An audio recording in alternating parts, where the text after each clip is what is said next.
What's up guys, my name's Tom and welcome back to the FPL Centre. It's time to take a quick look at how the Wildcard team did this week, and as always we'll cover a few of the key talking points around some of the players who are being talked about heading into Game Week 8.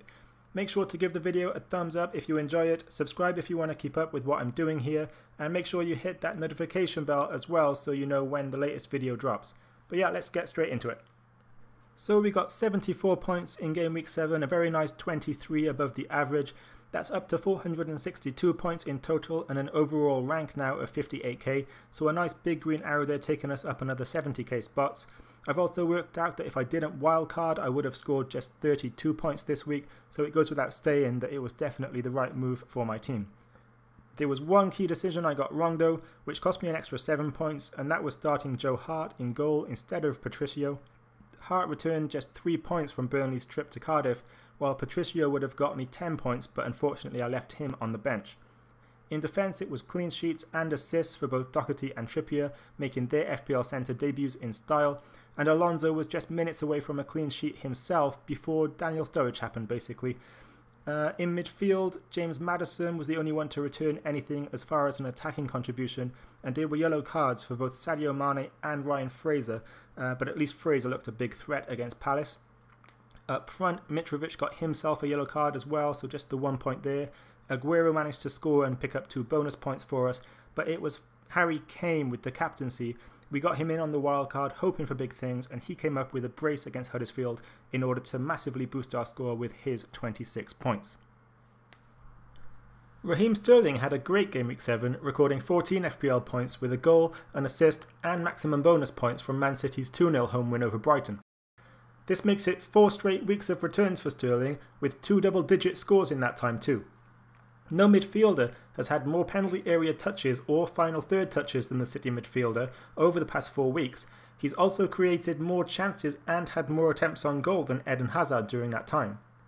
His current ownership is just 4.4%, but that is slowly rising. He could be a nice differential, but City do have a slightly tougher run of fixtures coming up as they face a side from last season's top 6 every other week up to Game Week 12.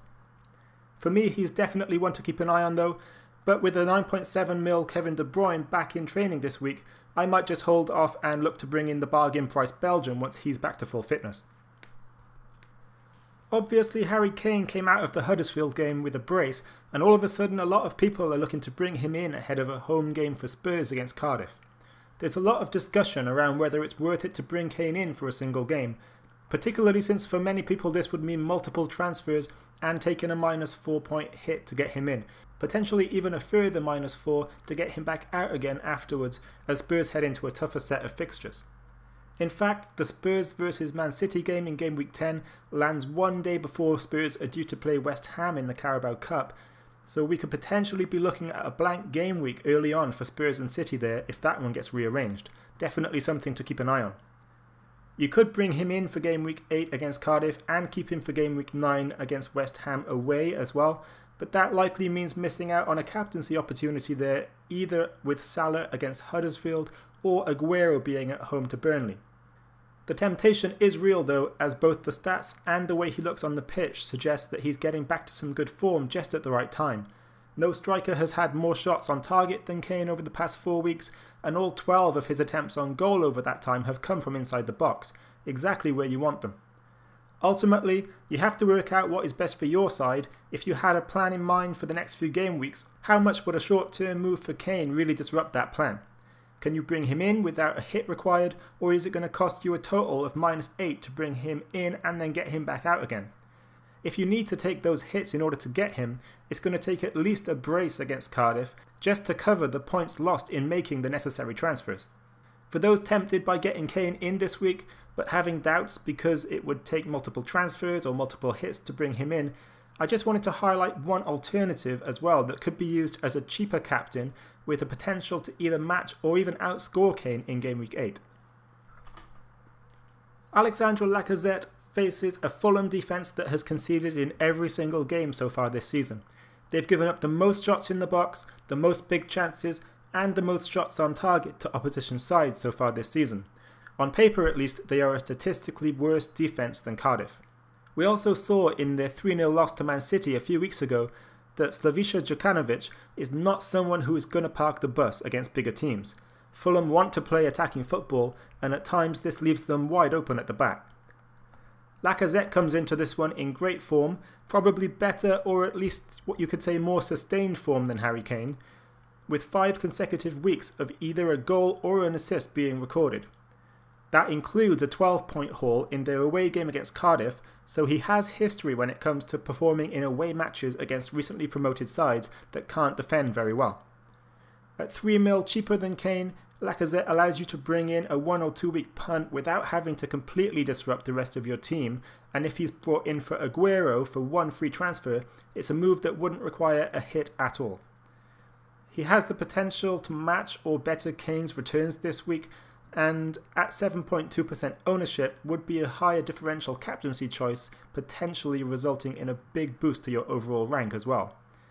There is of course a higher element of risk attached with that, as a Lacazette blank, combined with a big return from Kane, who would also be highly captained of course, could result in quite a substantial red arrow. But I just wanted to highlight him as an alternative move.